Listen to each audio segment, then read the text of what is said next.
Subscribe to the channel. It's easy and fast. The two-story house on the outskirts of Chicago seemed perfect for an ordinary family. A trimmed lawn, bright curtains in the windows, and a red door that had welcomed neighbors, friends, and relatives on so many occasions. Two outsiders, Claire and James, were a stable couple, devoted parents to their 9-year-old daughter, Lucy.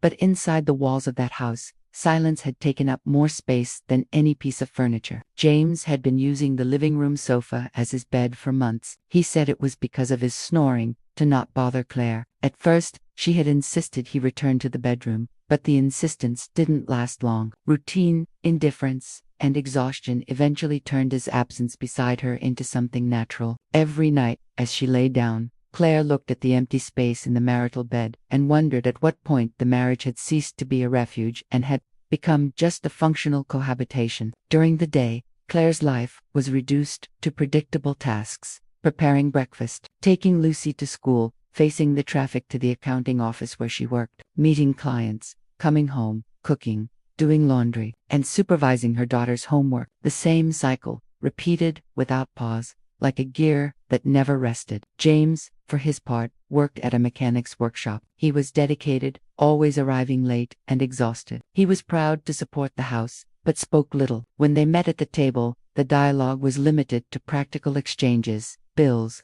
shopping, doctor's appointments. Lucy's schedule, the laughter, confidences, and hugs, had disappeared almost without them noticing. It was into this void that Luke appeared. He was a client at the office where Claire worked, tall, self-assured, always in an impeccable suit, and a smile that seemed to carry hidden intentions. In the beginning, the conversation was strictly professional, but little by little, out-of-context comments, longer glances, and small jokes emerged that made Claire feel noticed in a way that no longer happened at home. She resisted for weeks, trying to convince herself it was just kindness, but there was something inside her, a silent restlessness, that responded to his attention. What started with quick coffees turned into after-hours meetings. Claire felt nervous, alive, in a way she hadn't remembered for years. The first time Luke entered her house happened on a rainy midnight. James was sleeping heavily on the living room sofa, the sound of the television still on some repetitive news program. Lucy rested in her room, with her toys scattered around. Claire, lying in bed,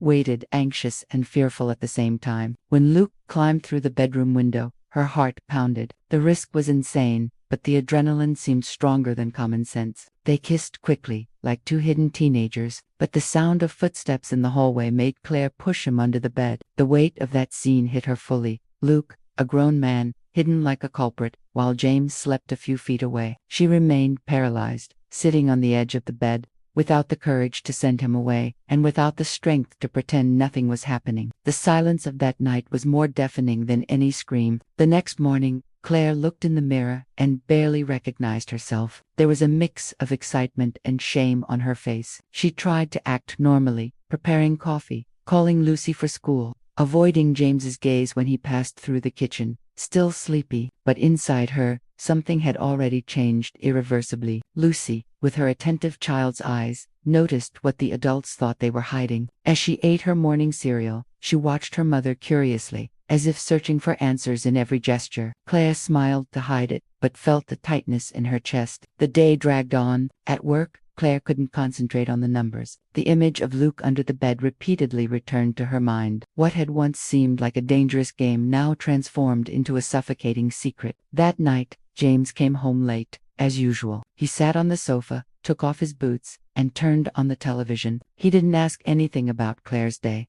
nor did he notice her restless manner. It was as if they lived in parallel worlds, and, for the first time, Claire realized that the betrayal didn't begin the moment Luke came through the window, but much earlier, the instant she allowed herself to believe she could still be desired by another man. The void James left by sleeping on the sofa had been filled, but not with love, with something that, sooner or later, would bring consequences she wasn't prepared to face. Outside, the rain began to fall finally over Chicago again, washing the streets. But inside that house, nothing seemed capable of cleansing the stain that was starting to spread in Claire's heart. The following morning began like so many others: the sound of birds outside, the smell of freshly brewed coffee, and Lucy running down the hallway with her backpack on, ready for school. But for Claire, Every detail seemed distorted, as if everything was shrouded in a fog of tension. She had spent a restless night, barely sleeping. The image of Luke hidden under the bed still burned in her memory. Any noise made her heart race. Every time Lucy moved in the next room, Claire flinched, fearing her daughter had heard something. That morning, James had already left early for the workshop. Claire breathed a sigh of relief, believing the weight of the previous night might dissipate throughout the day. But fate seemed to have other plans. Lucy took a while to come down the stairs. When she finally appeared in the kitchen, her large, curious eyes were different. She didn't just look like a girl late for school, but someone carrying a discovery she didn't know how to verbalize. Mom,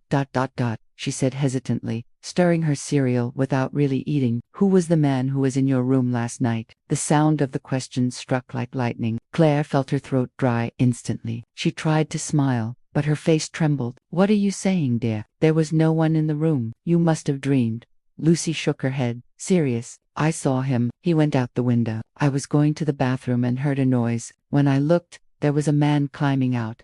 The child spoke not with malice, but with the cutting frankness of someone who doesn't know how to disguise the truth. Claire felt the world spin. Lucy, my love, double quotes, she began, her voice strained. You cannot talk about this with anyone, especially your father. He wouldn't understand. The girl's eyes filled with confusion and fear. But, Mummy, why? Who was he? Claire took a deep breath, searching for a justification, but there was none convincing. Instead, she held her daughter's hands and silently pleaded, I need you to trust me. It was a mistake. That's all. I will resolve it. But please, don't talk to Daddy.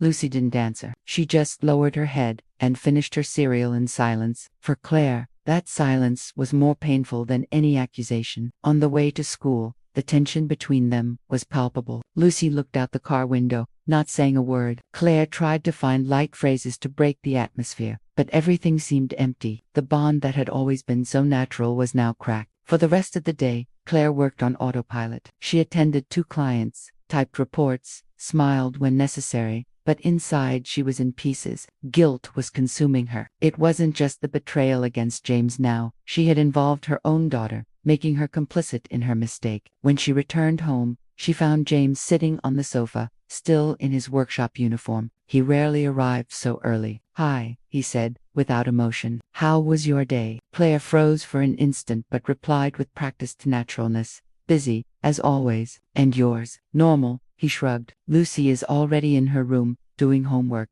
Claire nodded, but noticed something different in her husband's gaze. He observed her more deliberately, as if looking for invisible clues. Her heart accelerated. Had Lucy said anything? During dinner, the atmosphere seemed too normal, forced. Lucy poked at her food without appetite. James talked, distracted, about a complicated car he had fixed. Claire responded with short sentences, trying not to show her anxiety. It was then that Lucy, with her sharp innocence, let slip. Daddy, have you ever jumped out of a window? James raised his eyebrows, surprised. No. Why? Lucy looked away and shrugged. Nothing. Just thinking. Claire almost dropped her fork. The blood drained from her face. James, intrigued, glanced at her, but said nothing. The conversation died there, but a seed of distrust had been planted. That night, James didn't turn on the television. He sat silently on the sofa, staring at the ceiling. Claire, in the bedroom, walked back and forth, unable to relax. Every sound in the house seemed to amplify her guilt. Outside, the city continued its rhythm. Distant sirens, passing cars, neighbors' voices, but within those walls, tension grew like a shadow. Lucy, in her room, hugged her pillow tightly. She felt divided between her love for her mother and the fear that the family would crumble. She was just a child, but she carried a secret that was too heavy. Claire knew that silent pact wouldn't last forever. Sooner or later, James would discover the truth, and when that happened, nothing would be able to repair the fracture that was already beginning to open in that family's heart. The next morning, James left earlier than usual, without saying a proper goodbye. Claire tried to convince herself that it was just an atypical day, but his gaze from the night before wouldn't leave her mind. While having coffee alone, she realized she was surrounded by a house of cards about to collapse. Luke had disappeared since the fateful midnight. No message, no call. Lucy was cold and distant, and James seemed more observant than ever. Claire realized that it wasn't just the marriage that was at risk, but the entire structure of the life she had built. And, for the first time, she had a real fear of the consequences that were coming. James was not a man of emotional explosions. On the contrary, his strength was in his silence, in his contained way of observing and putting pieces together without showing it. It was this very silence that made Claire tremble inside. In the days following Lucy's comment about the window, James began to look at his wife differently. Small, prolonged glances during dinner, trivial questions asked in a casual tone, but loaded with an invisible weight. Claire felt she was being examined, as if her every gesture were an indication. She tried to maintain normalcy, preparing meals, helping Lucy with schoolwork, organizing the house, but her movements were more hesitant, her voice less firm. Lucy, in turn, had become quiet, as if she had aged years in a matter of days. The childlike sparkle gave way to a serious expression that broke Claire's heart. James noticed. He might not know exactly what was happening, but he felt his daughter's distance and his wife's anxiety. His instinct told him there was something hidden behind this seemingly intact routine. One night, after Lucy was asleep, James entered the couple's bedroom for the first time in weeks. Claire, who was already lying down, was startled to see him open the door. "Hi, she murmured, trying to seem calm. "Are you sleeping here tonight?" James looked at the bed for a few seconds and then shook his head. "I just came to get some things." As he opened the nightstand drawer, he spoke in a neutral tone. "You've been acting strange, Claire." She held her breath. "Strange how?" "Distant, nervous, as if you were afraid of me asking a question." Claire gave a forced laugh. "It's just tiredness, James. Workhouse. Lucy, you know how it is." He closed the drawer slowly, staring at her. "Maybe." Andy left the room without adding anything else. The silence that remained was more threatening than any accusation. In the workshop, James confided his suspicions to an older colleague, Mike, who had heard many similar stories. "If you feel something is wrong, it probably is," Mike said, lighting a cigarette at the warehouse door. "But there's no point in wearing yourself out trying to drag it out of her. If it's true, she'd deny it until the end." James remained silent, looking at the floor. "So what do I do?" "Hire someone, a detective. They know where to look, what to record. If it's just in your head, you'll have peace. If it's not, well, at least you'll have certainty." James had never imagined resorting to something like that, but that night, lying on the sofa unable to sleep, he decided he needed the truth. He could no longer bear the feeling of living blindly. Meanwhile, Claire lived her own torment. Luke hadn't given any sign since the midnight he was almost discovered. No message, no call. Claire tried to call, but found only silence. She tried to look for him on social media and realized she had been blocked. It was as if he had evaporated from her life, leaving only a trail of shame. Alone, surrounded by furniture and photographs that now seemed to mock her. Claire wondered how she had allowed her life to take that course. The void James left had been filled by a cheap illusion, which was now disappearing, leaving only ruins. Lucy, sensing her mother's suffering, withdrew even further. She didn't ask questions, but her silent presence was like a constant judgment. Claire wanted to hug her, apologize, explain the inexplicable, but the words died in her throat. On the other side, James had found a small private investigation office in a discreet neighborhood of Chicago. The detective, a middle-aged man named Carl, listened carefully to the account. "I don't have proof, just suspicions," James said, looking at the floor. "But I don't want to be fooled. I need to know." Carl made some notes and nodded. "All right, I'll need names, routines, places she frequents. If there's something, we'll find it." James provided the details without hesitation. When he left the office, the cold night air hit his face like a punch. He didn't want to be in that situation, but there was no turning back. As the detective began to follow Claire discreetly, she tried to reconstruct her facade. She took Lucy to school, went to work, smiled at colleagues, but inside, she was in free fall. Every time she picked up her phone and didn't see messages from Luke,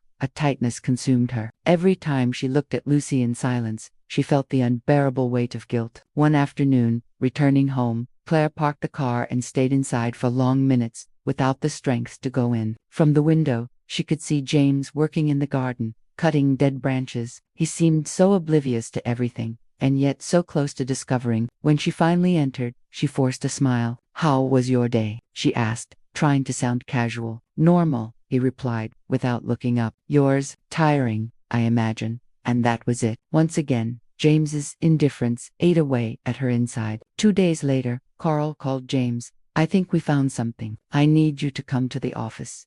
James felt his stomach churn. He took a deep breath, grabbed his car keys, and drove in silence to the location. In the office, Carl placed a series of photographs on the table. Claire at a cafe with Luke.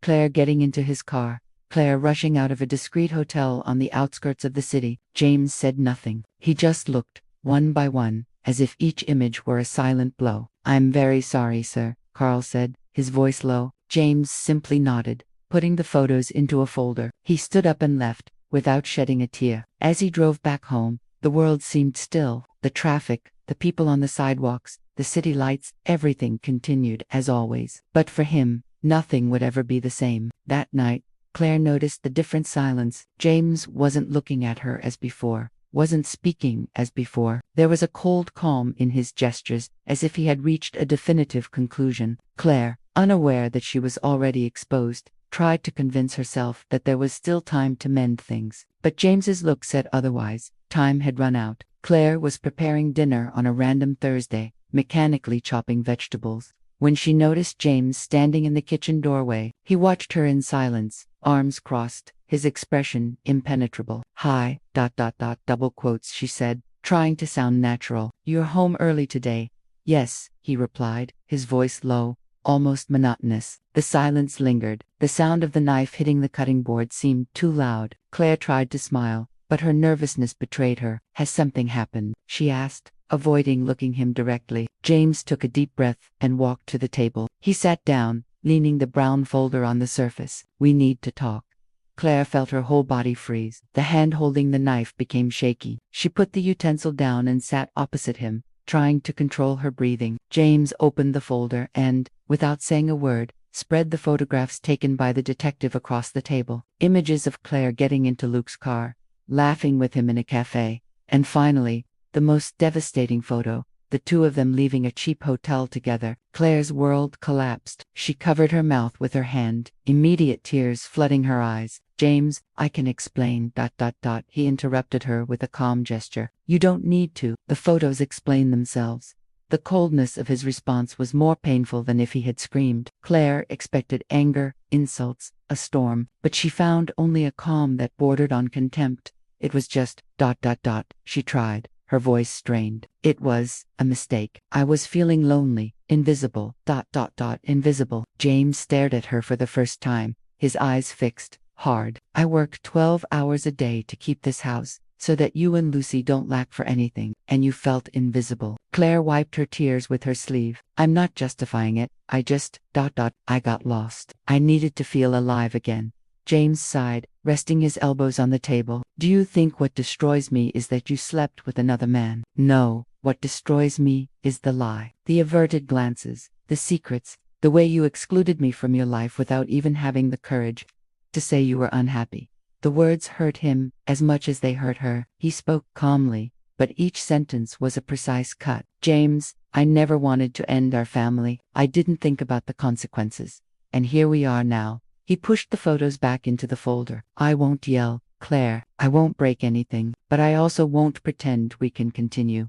Claire reached her hand across the table, pleading, "Please, don't do this. Think about Lucy." James gently moved her hand away, just firm. "Precisely because of her. I don't want our daughter to grow up seeing a marriage based on lies. She deserves more." Claire crumbled, crying softly. "What are you going to do?" "I'm moving out. I've already talked to my mother. I'll stay there until we organize the separation." "Separation," Claire repeated, as if the word were a physical blow. "Yes." He stood up, his voice steady. "I'll take care of the practical side. Bills, bank, lawyers. You'll keep Lucy during the week. On weekends I'll pick her up." Claire ran to him, grabbing his arm desperately. "James, please. I know I made a mistake, but we can try. I can change.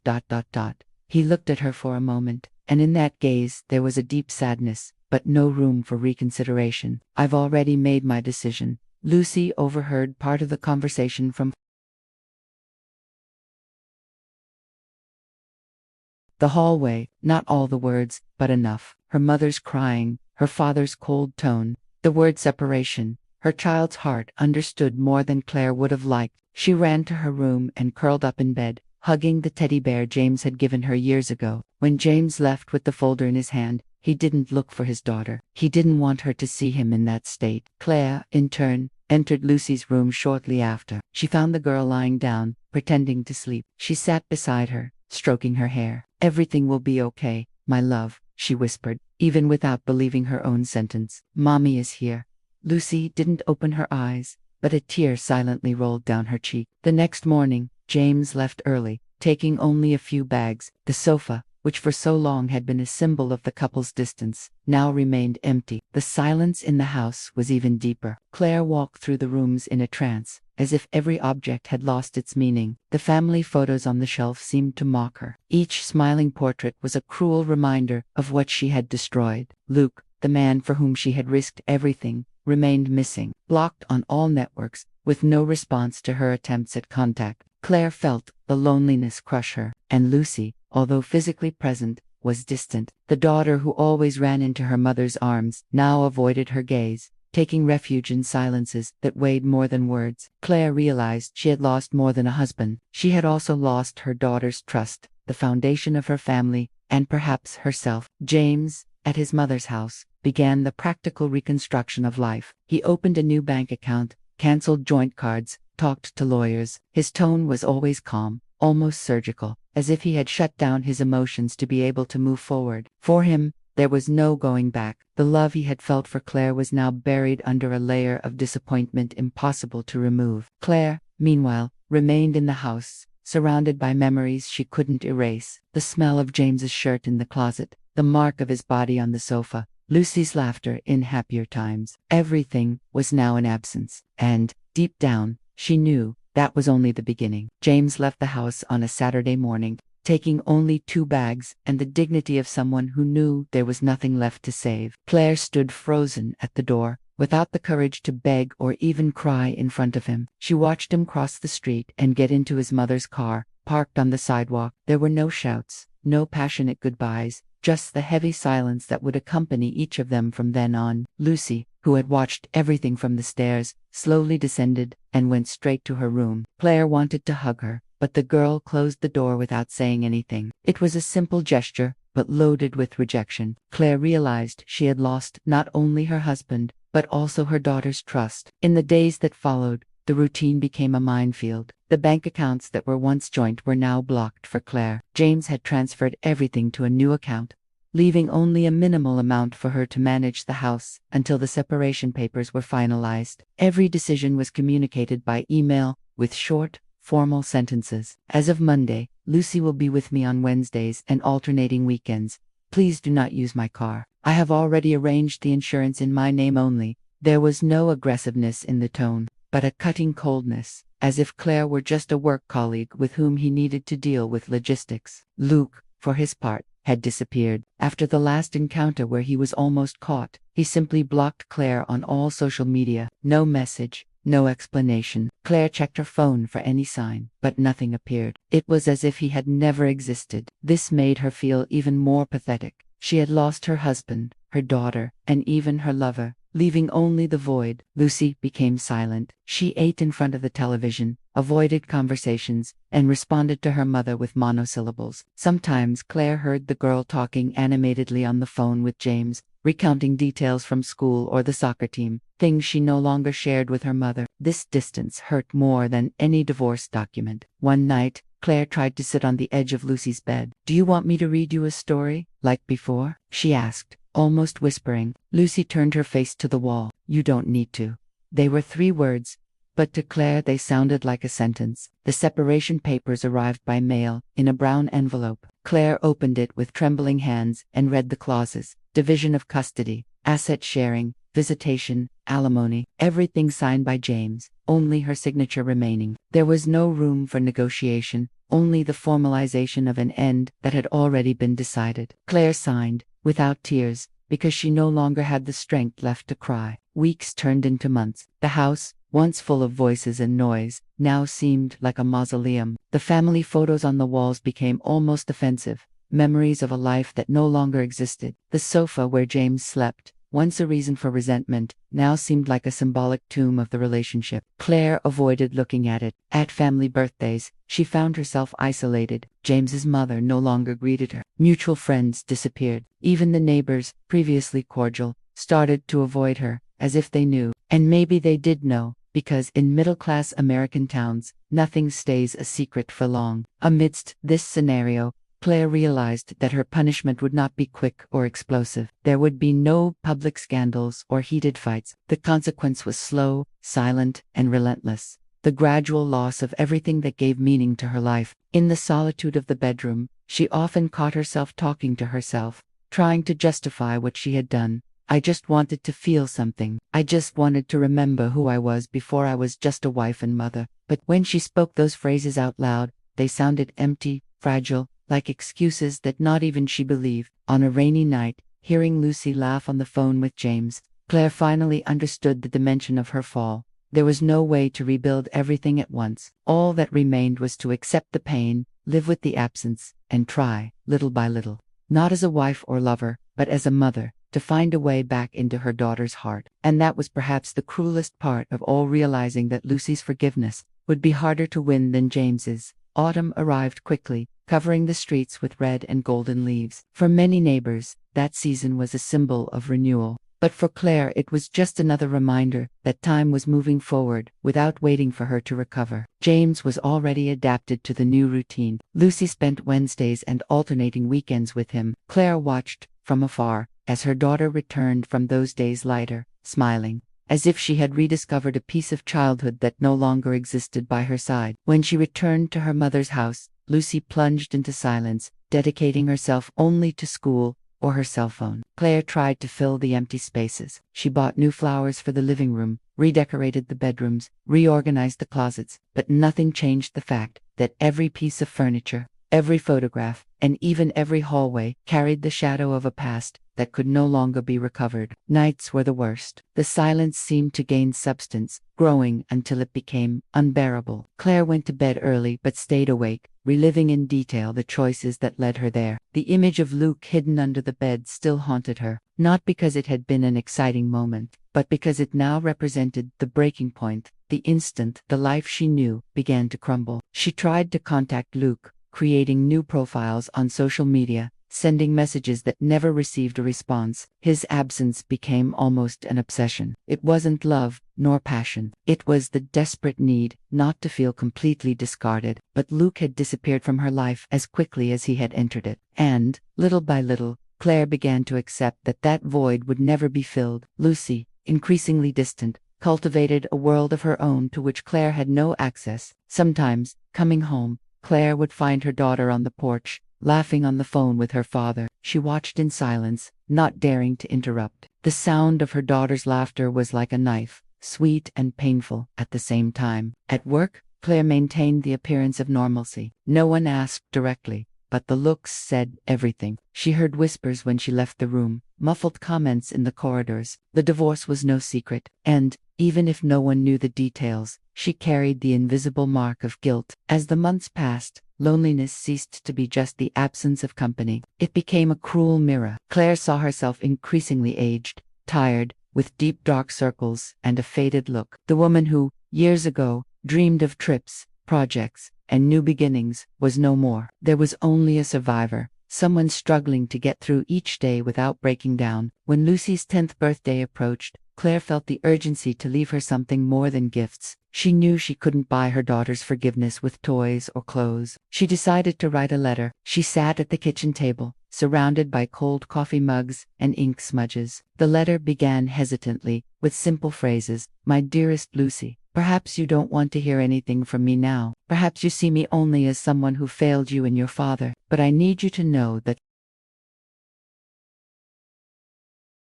above all, I love you.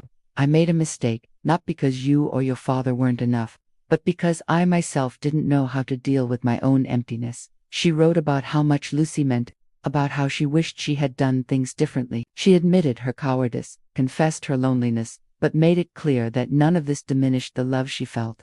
I don't expect you to forgive me now, or tomorrow. I just ask that, when you are ready, you read this letter and remember that, even in my worst moments, You were always the best part of me. She folded the paper carefully and placed it inside a white envelope, along with a photograph of Lucy when she was just 3 years old, and smiled with her arms around her neck. On her birthday, Lucy spent the morning at James's house. She returned in the late afternoon for a simple dinner with Claire. The atmosphere was cold, but respectful. Claire gave her the gift, a new backpack for school, and, discreetly, placed the envelope on her daughter's bedroom table.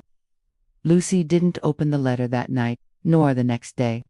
But Claire knew that, at some point, her daughter would find the courage to do so. Alone in the kitchen, looking out the window at the streets covered with dry leaves, Claire realized that there was no immediate redemption, nor promises of a brilliant new start. All that remained was time. Time to wait, time to endure, time to perhaps rebuild, piece by piece, the relationship with her. Subscribe to the channel. It's easy and fast.